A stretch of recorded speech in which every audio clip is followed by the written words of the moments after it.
Kung mapanood mo tong video na to, pwede ba kita maging supporter kahit wala akong maibibigay sa'yo, kahit naka-injector lang ako at di ako marunong mag-edit.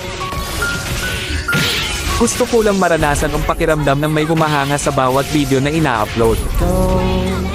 Sobrang saya kasi pag nakikita mo na may sumusuporta sa'yo kahit na simple lang mga ginagawa mo. Nakakasipag gumawa ng video at hindi nakakasawang mag-upload. Sa panahon kasi ngayon, pag wala kang maibibigay ay malabo ka pansinin ng iba. Sa halip puro masasakit na salita pa ang mababasa mo, nakakalungkot man isipin pero yon ang totoo. Di ko naman nilalahat pero karamihan ganon.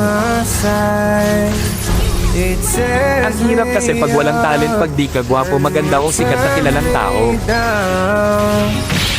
Ang hirap pag di ka mayaman.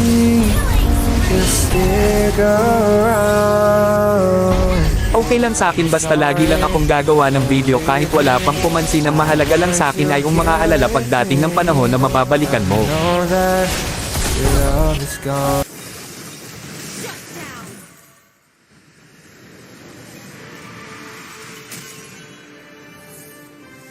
Victory!